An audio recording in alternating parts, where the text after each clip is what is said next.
Halo teman-teman Mesians, kembali lagi bersama kami di video upskilling gitu ya. Di tema video kali ini, upskilling yang berbentuk podcast gitu ya. Kita sekarang bakal bahas tentang seputar digital marketing. Jadi di sebelah saya sudah ada Sydney ya, Minmax Sydney gitu ya namanya, Minmax Sydney. Nanti bisa kita tahu kalau Minmax Sydney adalah seorang leader marketing dan sales di Maxi Academy seperti itu. Ya, jadi kita hari ini bakal bahas banyak ya, terutama di pembukaan 2025. Kita bahas tentang marketing di 2025 gitu ya. Nah, terutama kita sudah mendatangkan juga expertise-nya gitu ya di sini. Nah, Practical expertise aja deh kayaknya. Karena kita kan practical base gitu ya. Oke.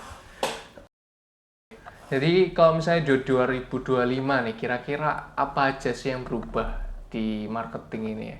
Kita nggak usah ngomongin 2024 wrap dulu nih kayak brand hijau. Enggak lah. Coba kalau coba kita sharing-sharing aja gitu kali ya. Mungkin kalau teman-teman nanti ada insight atau apapun itu boleh drop di kolom komentar gitu ya. Nanti kita bisa discuss di situ. Oke, kalau buat kita kilas balik dulu lah ya, I think ya. 2024 coba kita YouTube konten wrap, konten marketing wrap. Kalau di 2024 sih, kalau misalnya saya ya sebagai pembuat konten gitu ya, terutama Tadi belum kenalan kayaknya. Oh iya. Anda ini siapa hostnya? Kayaknya teman-teman belum tahu nih. Kayaknya kita harus mulai dari awal lagi. Perkenalkan, nama saya Joseph. Saya di sini sebagai videographer. Ya, videographer. Ya, saya juga membuat konten lah buat di YouTube ini juga. Jadi kalau misalnya di 2024 sendiri, dari posisi saya sebagai ya kadang di videographer, kadang buat sosial media yang lain juga, YouTube juga, IG dan TikTok juga. Kalau kita lihat dari segi konten ya, kalau konten itu yang paling marak itu biasanya konten-konten yang punya jalan cerita yang bagus sih. Jadi kan selalu tentang storytelling gitu ya. Kalau misalnya punya storytelling yang bagus, mau nggak mau visualnya itu bakal mengikuti. Jadi visual itu menurut saya ya, apalagi terutama ya di konten-konten yang vertikal gitu ya. Kalau kita lihat visual itu nggak terlalu menonjol. Yang penting adalah isinya. Isi dari konten itu orang-orang bisa ngambil apa, mereka bisa dapat insight apa dari sana, itu pasti rame.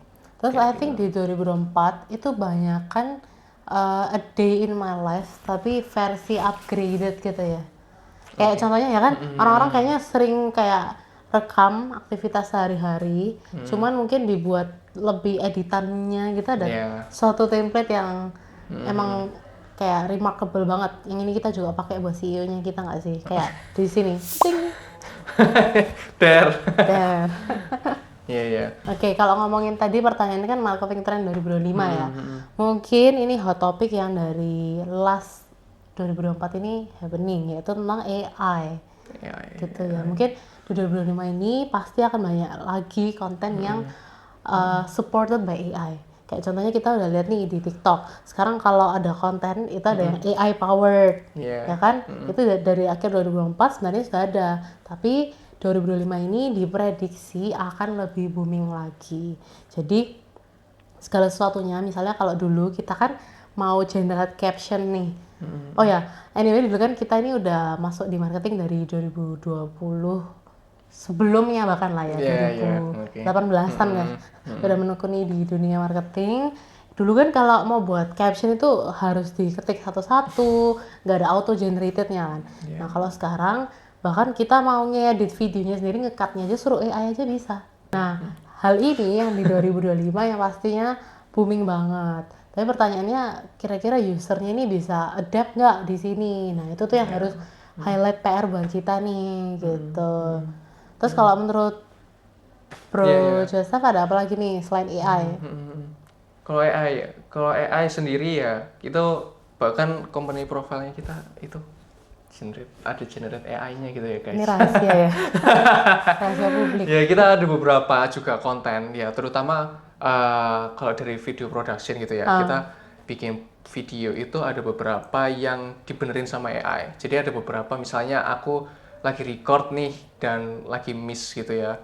Dalam segi misalnya nggak fokus gitu ya ke mukanya siapa dan sebagainya. Kita bisa suruh AI buat ngefixin itu. Oh, caranya gimana?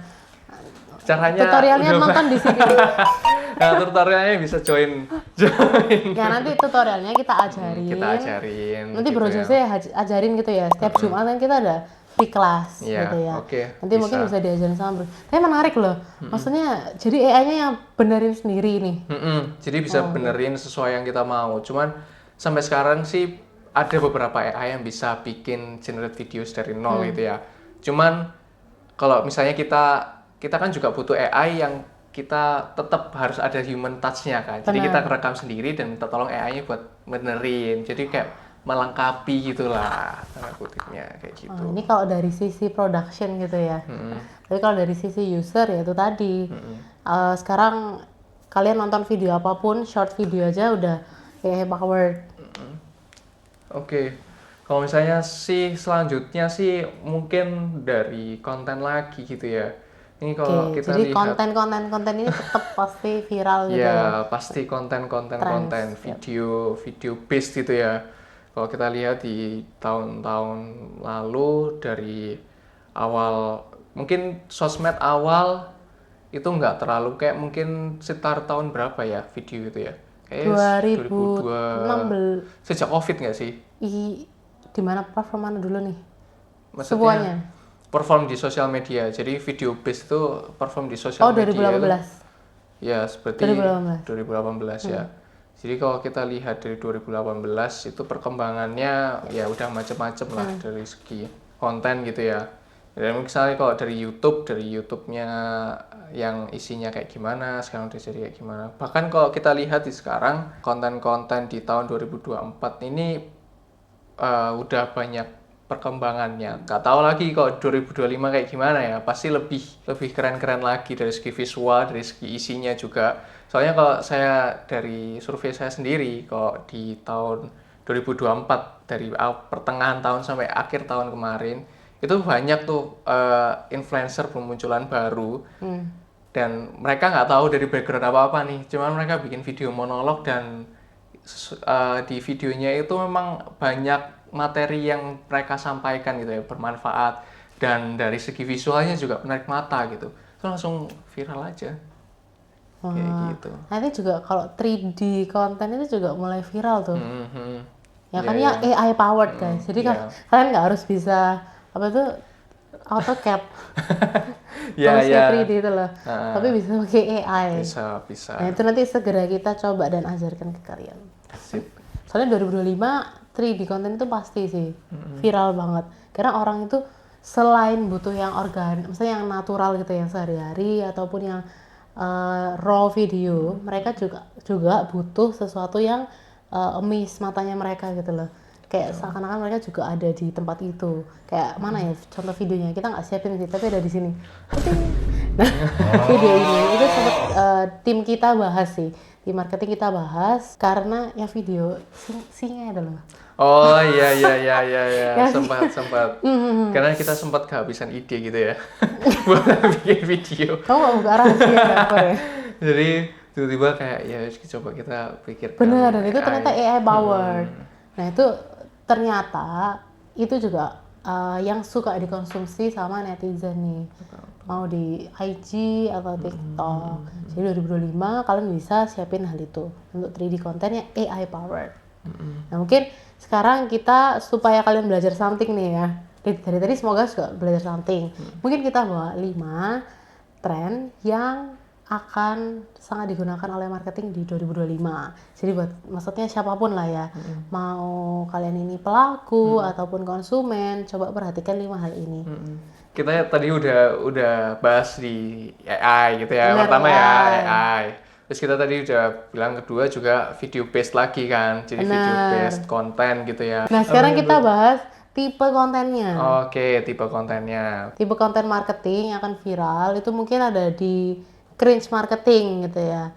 Cringe marketing, terus AI optimization, apalagi nih faceless content. Oke. Small in real life events. Sama yang kelima itu adalah newsletter. Newsletter. Nah, coba kita generate satu-satu dulu aja nih. Kalau cringe marketing, itu mungkin yang sering ngikutin Bro Joseph nih. Kalau saya sih kadang cuma tahu tipenya aja, kita langsung plan execute. Tapi mungkin yang lebih expert dalam cringe marketing itu Bro Joseph. Karena kembali lagi ya teman-teman, sebenarnya marketing ini unik, menyesuaikan tipe persona kalian masing-masing yang di-match-kan sama perusahaan. Kadang kita idealis dari marketing itu juga ada, tapi karena kita salurkan lewat satu brand persona yang memang sekiranya cocok sama kita gitu. Itu kalau kalian orang artsy banget gitu lah ya. Oke, silakan kalau cringe marketing itu kayak gimana? Kalau cringe marketing ya, kalau cringe marketing itu jadi awalnya dari memes yang ujungnya jadi cringe marketing. Jadi dari banyak meme itu di-collabin sama ke marketing gitu ya. Jadi selain itu cuman buat jokes, tapi gimana bisa menjual juga di situ. Nanti itu light content lah. Light content yang orang-orang pasti suka konsumsi gitu ya. Betul. Oke, lanjut yang kedua, Kita small in real life events. Nah, kalau small in real life events ini sebenarnya kalau di tahun lalu itu beauty industry pasti banyak lakuin. Kayak contohnya bikin hosting launching produk baru di di tempat yang nggak selama ini kan kalau yang kita tahu mungkin ya harus di ballroom lah dan sebagainya, tapi ini nggak, malah kayak contohnya di lapangan tenis, lapangan badminton, terus kadang ada kayak story time gitu, lagi tea time lah dan sebagainya. Nah, small in real life event ini bisa di-build buat bisa ada connection sama customer dan juga supaya bisa meningkatkan community nih gitu. Jadi cara community yang baru lah setelah pandemi itu kan kita memang kelok ya, apa-apa serba online dan sebagainya. Nah di 2025 pasti bakal hits banget buat small in real life event ini gitu. Kalau misalnya yang udah kita lakuin itu kan memang ada kayak namanya connecting actions itu, karena kalau ada event buka puasa bersama atau kalau di akhir semesteran itu kan mahasiswa udah penat banget gitu loh, penat banget belajar dan sebagainya. Nah itu kita kumpulin terus kita games aja dan sebagainya. Nah dari situ bisa ke build untuk loyalty customer gitu, dan juga community activation-nya itu main di situ.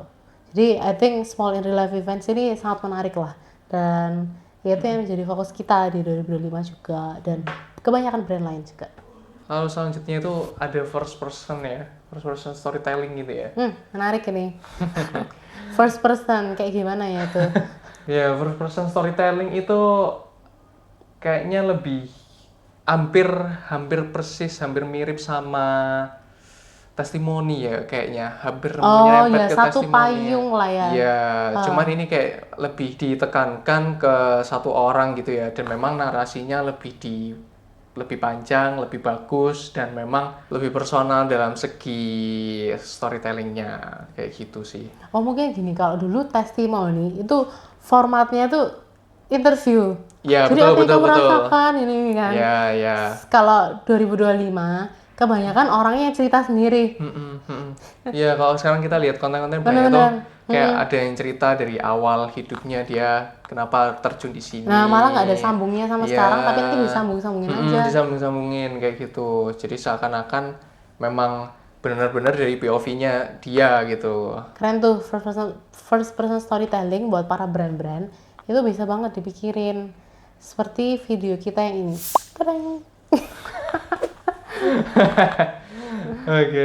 Tadi ketiga tuh, berarti sekarang keempat ya. Oke, keempatnya ada apa? Tadi ada faceless content gitu ya. Betul. Nah, gimana tuh? Kalau faceless content ini kan kalau biasanya yang kita tahu selama ini, konten tuh harus ada wajahnya nih, harus tampil seperti ini. Tapi di 2025 kita tidak membutuhkan wajah untuk bisa membuat konten. Oke, kenapa tuh? Kenapa kok bisa nggak butuh wajah? Nah, ada sambungannya tuh yang dari tadi kita bahas. Sebenarnya semua itu kan titik beratnya pada storytellingnya. Kadang bisa juga kita akalin pakai voice over. Jadi nggak usah perlu wajah, tapi mungkin kalian bisa menunjukkan benda-benda, terus tinggal nanti di voice over aja, gitu. Jadi yang sesuatu yang nggak butuh person lah malah. Oh, kayak ini nih, ini contoh menarik. brand perfume. Jadi ada satu brand perfume ya dari Surabaya asalnya. Dia ini punya SOW, gak boleh kalau misalnya endorse KOL ataupun ada afiliasi apa KOL affiliate gitu ya, itu nggak boleh menunjukkan wajah gitu. Jualan perfume tapi nggak pakai wajah. Menarik ya. Karena seperti yang kita tahu kan kalau brand-brand besar nih, brand-brand tier E, itu kan kalau jualan perfume pasti ada wajah modelnya lah atau lagi. Iya, soalnya ya kan kan? mau nggak mau kan itu maksudnya beauty nggak sih? Jadi kan Beauty. orang pasti lewat visual kan. Benar. Harus bagus. Iya. Tapi ini malah SOW-nya tidak usah ada wajah gitu. Nah itu bisa juga diakalin dengan mungkin storytelling ataupun menunjukkan apa kamera depan gitu loh. Maksudnya kayak soalnya mungkin selfie gitu ya kalau kalian buat konten. Ini kamera depannya ditunjukin aja sambil cerita. Gitu karena orang engage itu pokoknya sama cerita guys gitu. Ingat ya generasi sekarang ini kan pada generasi introvert nih paling nggak suka ngomong sama orang. Jadi faceless content ini adalah ide buat kalian para introvert gitu. Nggak butuh wajah tapi ya udah yang penting cerita aja gitu kan. Kalian malu kan kalau cerita-cerita gini sama real person. Ya udah cerita sama konten aja tanpa wajah juga bisa. Kita bisa coba ya supaya nanti kita bisa tampilkan video kita di sini. Oke, mungkin Sama yang terakhir. terakhir. AI optimization. Ya. Oke. Itu ya, tadi yang pakai AI itu ya. Iya tadi udah nggak sih di awal. Udah kita bahas di awal. Oh, sama ini tambahan buat AI. Itu kemarin ada tren, ini ya 2025 juga pasti tren sih. Jadi ini konten creator dari China sih sudah pada pakai. Jadi mereka itu tinggal apa ya, AI-nya buatin vlog buat mereka. Jadi kalau selama ini kita konten raw video sendiri, ini nggak usah. Jadi tinggal perintah aja, oke pakai wajah saya buat konten pura-puranya lagi ngafe. Itu bisa, jadi nggak usah nge-record kayak gini. Oke. Tapi ya itu bahaya ya, maksudnya ada bahayanya untuk keamanan sekuritas. Cuman in other side, ini bisa dicoba buat 2025. Kalian kalau mau fokus untuk content creating bagian AI itu, terkhususnya kalau kalian mau coba-coba pakai tools itu silakan banget. Nanti nama toolsnya apa kita akan attach di sini ya supaya kalian bisa pakai juga karena itu lagi viral banget guys di awal tahun kemarin. Jadi pura-puranya lagi hiking atau apa itu beneran ada tapi dia nggak hiking sungguhan pakai AI. Sampai suaranya juga pakai AI. Menarik ya, biasa ya, menarik. Dan aku tahun 2024 kemarin sempet nih ada lihat dan survei. Kan kita sekarang udah di zaman VR gitu ya, kayak virtual reality dan AR dan yang lain-lain gitu ya. Sekarang ini buat user experience dalam bentuk visual video itu kan memang lagi masif banget tuh. Ya kan dari sosmed, dari apapun. Pokoknya user kalau bisa dikasih visual sebagus mungkin mereka pasti seneng gitu. Nah ini kayaknya di 2025 ya, di 2025 ini pasti dari segi VR juga pasti bakal upgraded banget. Soalnya kapan itu saya pernah lihat tuh ada sebuah website tentang sebuah wilayah gitu ya. Di websitenya itu ada beberapa mahasiswa yang bikinin websitenya itu ada VR-nya gitu guys. Jadi kayak kita masuk ke website itu, terus kita mau lihat apa nih, ada daerah A, B, C mau ke rumahnya mana nih. Nah itu kayak Google gitu loh, kayak di Google 360. Tapi ini kayak seakan-akan kita itu kalau di Google itu kan kita cuman kayak gambar bisa muter-muter gitu doang kan. Kalau ini kayak bener-bener kita itu ada di sana gitu. Gimana ya kalau bilangnya? Kayak VR lah. Jadi seakan-akan itu ada di depan kita. Perlu pakai Google nggak? Nah itu bisa mode pakai Google-nya, bisa tanpa juga kayak gitu. Dan itu keren banget sih ya saya kalau dilihat. Di 2021 ya. Pernah trendingan VR ya. Nah sekarang comeback lagi loh VR di 2025 ini. Gitu. Seperti itu. Langsung next ya. Next yang seharusnya terakhir tadi kita ada di niche newsletters. Nah niche newsletters ini lebih ke apa ya? Dari segi konten itu sekarang itu mau dari personal branding, mau apa, mau perusahaan A, B, C, D, E, F, G itu sekarang udah memang menekankan benar-benar niche-nya mereka kemana gitu. Jadi mereka itu nggak buat general gitu ya, misalnya marketnya itu terlalu general. Oh ya saya mau bikin A, tapi kayak udah semua kalangan gitu. Enggak. Sekarang orang itu lebih fokus bener-bener niche. Kalau misalnya mau ke golongan A ya udah A aja, B, C, D mereka nggak terlalu nyentuh gitu. Tapi dari cara mereka bikin kontennya dan sebagainya, ujung-ujungnya golongan B, C, D itu bisa ikut ke golongan A. Kayak gitu sekarang Pak, strateginya orang-orang kayak gitu. Nah ini mungkin sekarang masuk ke dalam bentuk newslettersnya kayak gitu. Jadi memang ya gimana caranya bikin newsletters yang memang benar-benar personalized banget, benar banget buat beberapa kalangan gitu ya. Kalau saya tuh sering terima dari Tech Indonesia.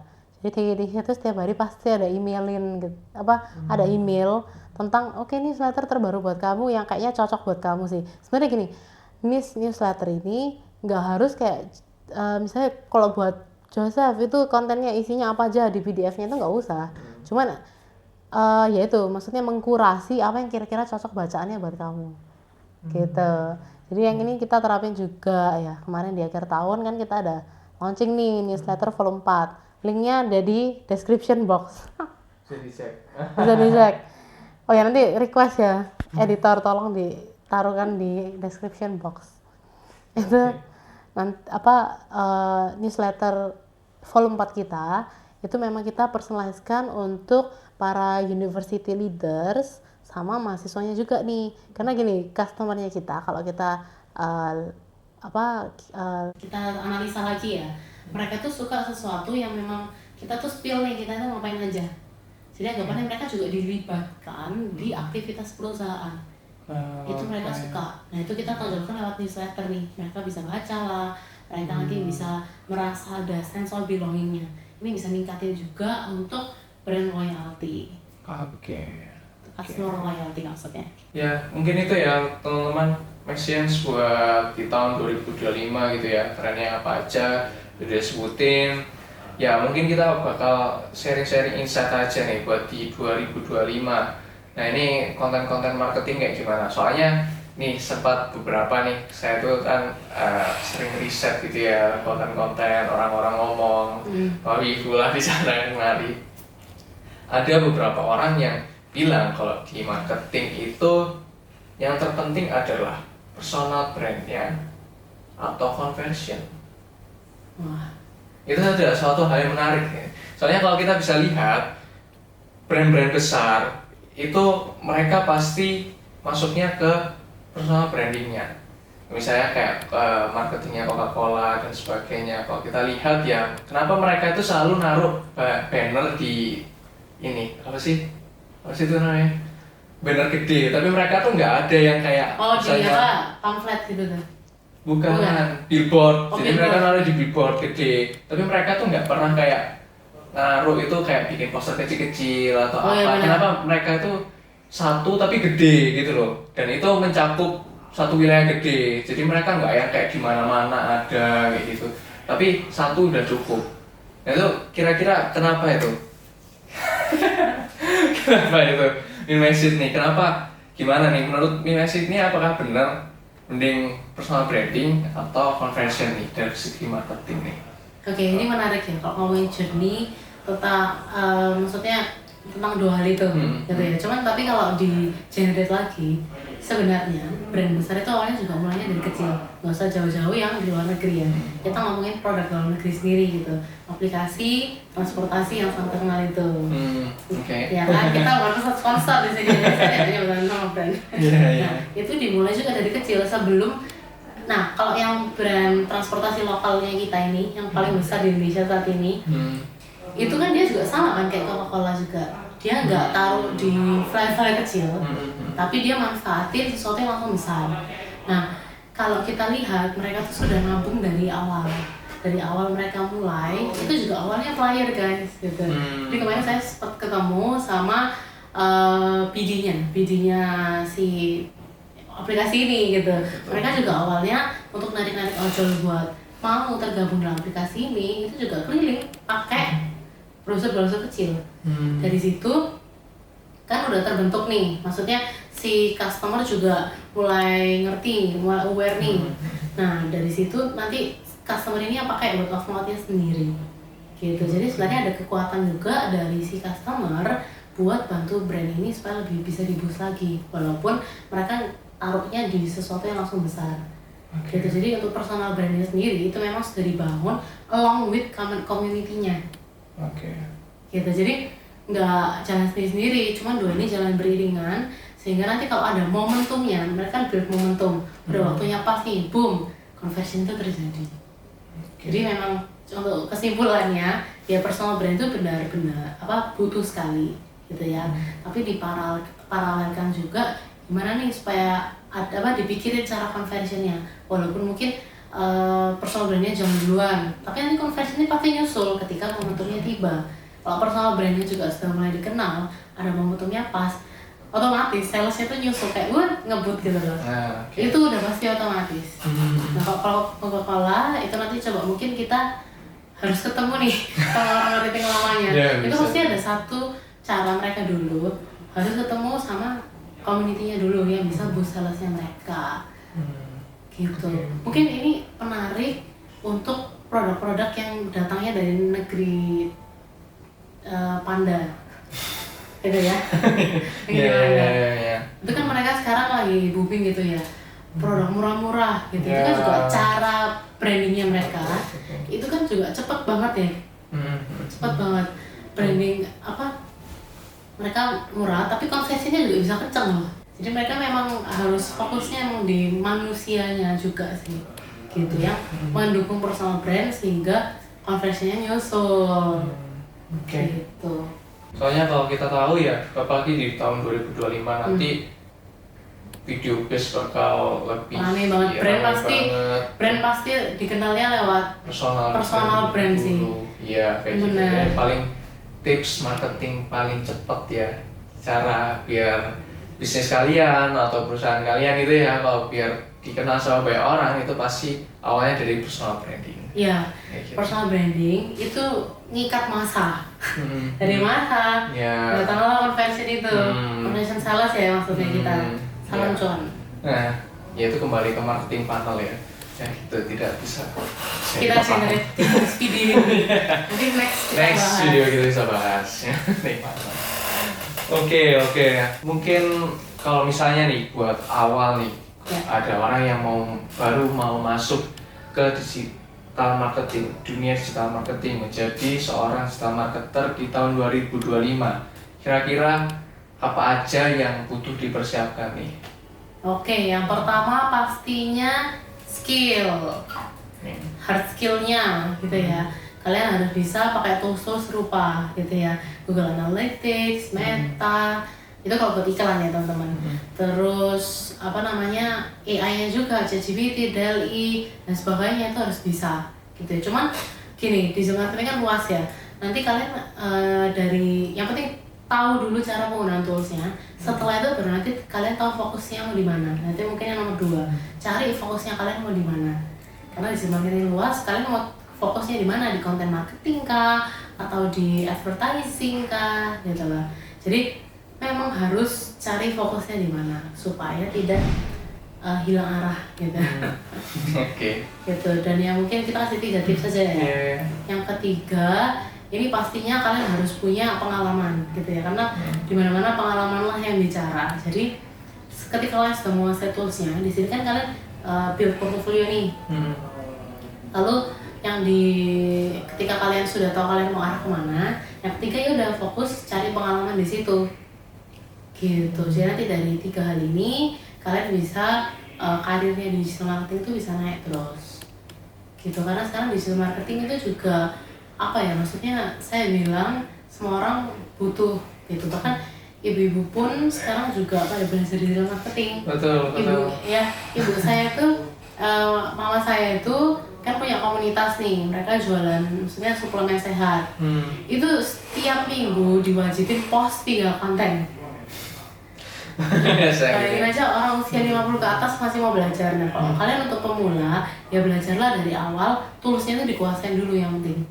Editing videonya lah, apapun itu coba pelajari dulu aja. Gitu, karena sekarang kalau kalian bilang saya nggak bisa belajar ini tuh malu banget sih, karena di mana-mana itu Betul. Benar, di mana-mana itu udah ada resource-nya, di internet maksud saya. Di internet itu udah ada resource-nya, kalian cuma tinggal nonton YouTube, kalian praktekin, selesai. Iya, betul. Jadi harus mau belajar juga sih, gitu. Dan yang kamu, oh ya terakhir deh, itu adalah yang penting lakuin aja dulu. Just do it. Soalnya, kayak ini menarik ya, kalau sebenarnya kan kita ini juga pengajar di bootcamp ya. Jadi dari bootcamp yang kita lakuin ini, memang kan kita ada mengajari juga tentang digital marketing nih guys, gitu. Nah yang ikut di kita itu macam-macam. Kadang ada yang dari jurusan pertanian, perhubungan dan sebagainya, tapi mereka tetap mau belajar digital marketing, gitu. Nah kebanyakan tendensi mahasiswa ini memang terlalu overthinking, kayak aduh saya nggak bisa CapCut, saya nggak bisa ini, saya nggak bisa itu, saya orang IT, saya nggak bisa buka CapCut. Padahal CapCut itu simply tools yang cuma tinggal diklik-klik. Ya memang nggak simple sih, maaf ya. Emang kalau nggak kebiasaan kreatif agak susah. Cuman ketika kalian maksudnya punya apa ya kelebihan-lebihan, orang IT kan biasanya lebih logis gitu ya. Nggak tools bisa lebih gampang. Nah tinggal dipelajari aja cara penggunaannya tuh gimana, masalah sisi kreatif dan sebagainya, kolaborasikan dengan yang memang tim content planner-nya gitu loh. Jadi poin saya di sini adalah yang penting mulai aja dulu gitu, gak usah terlalu overthinking kayak kalau nanti saya coba ini saya nggak bisa gimana ya, jangan pikirin nggak bisanya, pikirin saya bisanya gimana, kalau saya bisa nanti hasilnya gimana gitu loh. Ini zaman kolaborasi, makanya kalian juga harus banyak-banyaknya kolaborasi. Wah jadi 5 tips nih. Yang kelima harus kolaborasi juga. Kiri misalnya kayak kita nih di tim marketing, kita kan ada di Max yang ini tim marketing. Nah saya sendiri mungkin nggak spesialisasi di ads, tapi memang ngerti, pernah pakai, pernah belajar gitu ya. Tapi mungkin nggak spesial banget yang bisa sampai set-setnya tuh kayak wah pro banget, tapi at least logikanya paham gitu loh. Nah itu dimulai dari mana? Semuanya dimulai dari kita dulu pernah nyoba. Betul. Nah itu nanti mungkin di next video lah kita coba bahas tentang perjalanan karir. Awal-awal itu ya kita nyoba-nyoba, bahkan mungkin kita dulu nyoba apa ya, kita bahkan juga nyoba jualan. Pokoknya semua hal dicoba gitu loh maksudnya. Kayak ya kan, video editing dicoba, terus desain juga dicoba. Saya rasa ya itu aja sih 5 hal itu. Apa? Ada satu. Menurut saya ya, buat di tahun 2025 dan seterusnya ini, kita nggak akan bisa hidup kalau kita nggak menguasai digital marketing. Waduh.